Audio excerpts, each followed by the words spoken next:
No vídeo de hoje, vamos trazer um fundo de logística que apresentou uma mudança de nome recentemente. Trata-se do TRBL11, o antigo SDIL11.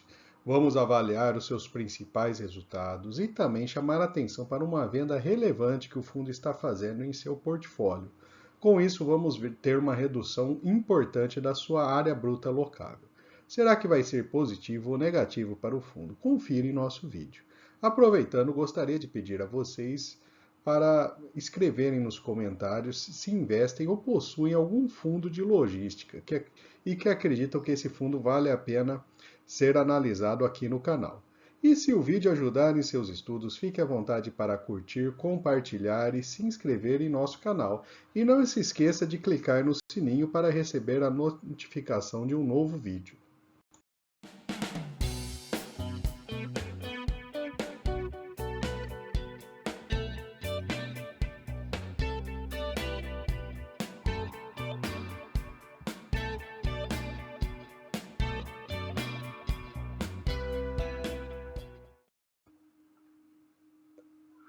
O fundo possui dois imóveis em São Paulo, com 101 mil metros quadrados de área bruta locável. Dois no Rio de Janeiro, com área bruta de 96 mil metros quadrados, e um em Minas, com 121 mil metros quadrados. Nesta lista, temos o detalhe de cada um dos imóveis do portfólio do fundo.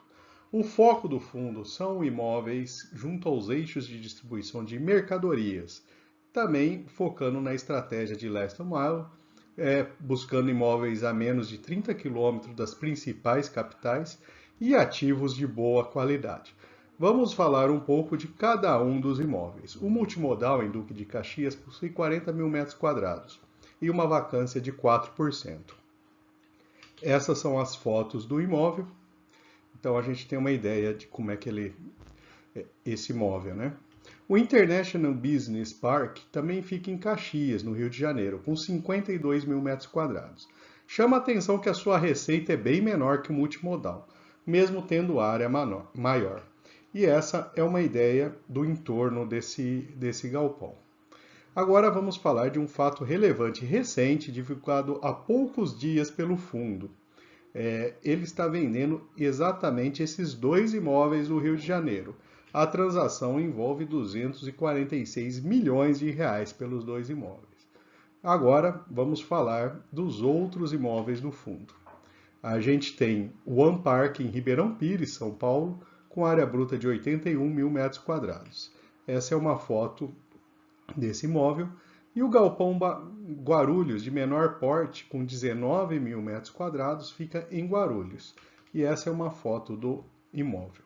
E o último, o maior em área de todos, com 121 mil metros quadrados de área bruta locada, em Contagem, Minas Gerais, é o Centro Logístico Contagem. Essa é a foto dele, é um grande galpão, efetivamente, né? E vamos lá resumir o portfólio do fundo. Ele possui 52% de contratos atípicos, 57% indexados ao IPCA e 37% da sua receita naquele grande galpão de Contagem que mostramos há pouco. Esse galpão está alocado para os Correios, inclusive. E com a venda dos dois imóveis do Rio de Janeiro, teremos uma exposição de mais de 50% da receita com esse único locatário, que é o Correios. E esse é, de fato, um dos pontos negativos desse fundo imobiliário. Nessa tabela, a gente tem a lista dos contratos. Vale detalhar que esse contrato do Correio vai até 2034, com correção pelo IPCA. Neste gráfico, temos uma visão da vacância de galpões logísticos nas regiões de atuação do fundo. A região de Duque de Caxias é a mais crítica, com vacância passando de 25%. Guarulhos tem uma vacância na casa de 7%, ABC Paulista de 5% e Contagem uma vacância na ordem de 4%. A pior região é, sem sombra de dúvidas, Duque de Caxias. Mas, mesmo com os dois imóveis em Duque de Caxias, o fundo consegue ainda manter uma vacância de apenas 0,6%, que é um resultado bem interessante perto aí da região onde ele atua. Essa é a linha do tempo que tem a evolução aí do fundo. e as principais aquisições e emissões que foram feitas ao longo do tempo. Esses dois imóveis do Rio de Janeiro que estão sendo vendidos agora, eles foram adquiridos no ano de 2018. Portanto, o fundo ficou aí durante 5 anos com esses imóveis. Agora temos aqui o resultado do fundo. A sua receita variou pouco com os aluguéis dos imóveis nos últimos meses. Mas a partir de maio começamos a ter um impacto muito grande do pagamento das despesas financeiras do fundo, chegando à ordem de 1,4 milhões de reais. Isso fez com que o resultado da cota, por cota, caia de 0,90 para 0,70. Inclusive, neste gráfico de barras, temos aí de maneira mais clara esse efeito do pagamento financeiro mensal do fundo. Vemos o efeito nesse outro gráfico do impacto das despesas já incorporando o pagamento dessa despesa financeira. Então, e por fim, a gente tem esse gráfico de dividend yield mostrando aí que até o dividend yield anualizado do fundo ficou na casa de 10% nos últimos meses. Mas fatalmente a gente terá uma queda dos dividendos futuros com esse pagamento. E aproveitando aí, se você está gostando do vídeo, não esquece de clicar no joinha ali, e isso ajuda bastante ao algoritmo do YouTube a identificar o vídeo e passar para mais pessoas.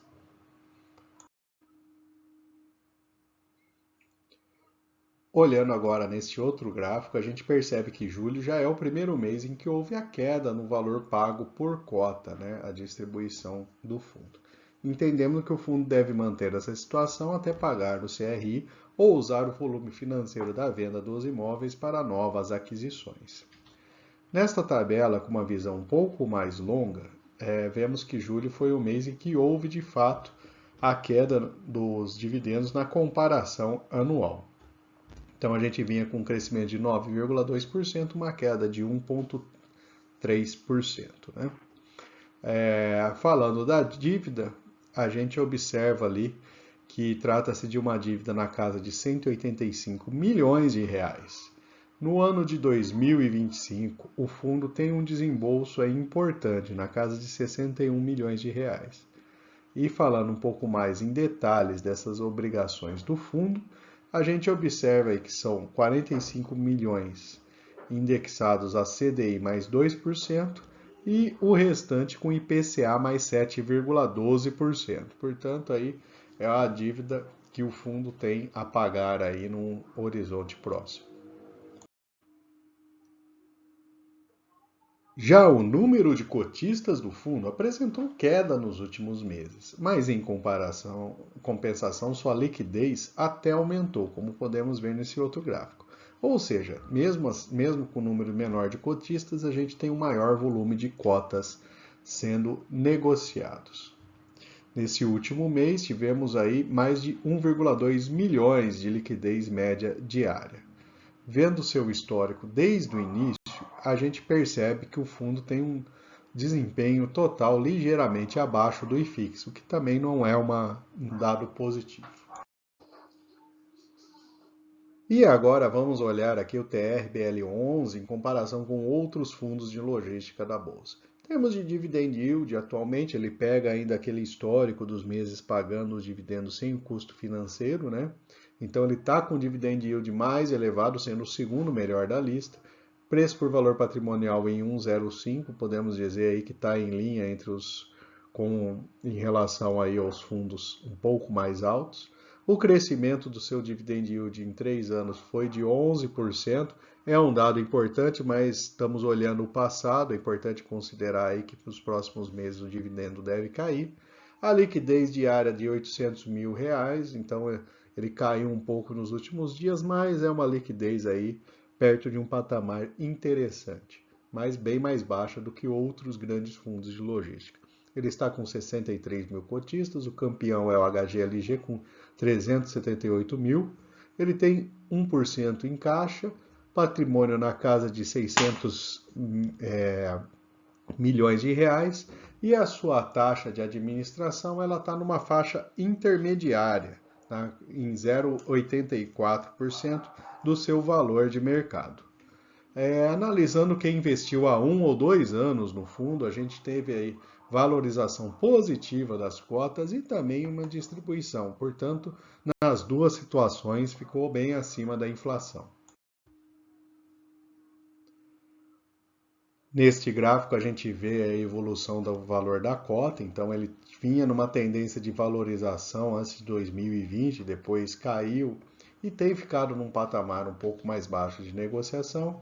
E aqui os principais dados, né, o valor patrimonial da cota em 95, ele está sendo negociado na casa de 100. E, finalmente, vamos trazer aqui os pontos positivos e negativos para o investimento neste fundo de logística. Do lado positivo, os imóveis vendidos são na região que apresentam a maior vacância e, inclusive, tem o único imóvel do fundo que apresenta vacância nesse momento. Os recebimentos, né, que ele deve ter com o processo de venda de parte do portfólio é maior do que a dívida que ele possui com o seu CRI, né?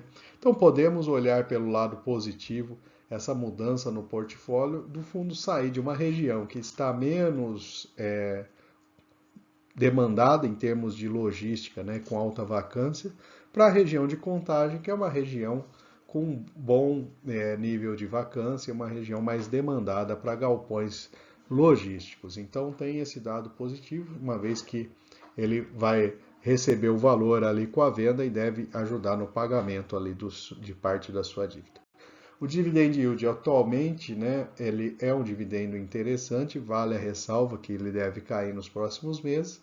O crescimento do dividend yield, mesmo com a gente colocando esse desconto, ele foi melhor do que vários outros fundos de logística. Ele tem um bom resultado também para quem investiu recentemente nesse fundo. Em compensação, do lado negativo, a gente tem 29% da sua área bruta locável, né, em Duque de Caxias, que vai ser vendida, né? Então é uma redução importante no seu portfólio.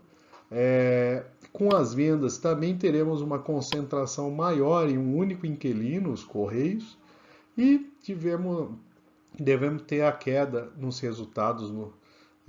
Tivemos já, né, a queda nos resultados nos últimos 3 meses por conta aí desse maior custo financeiro do CRI.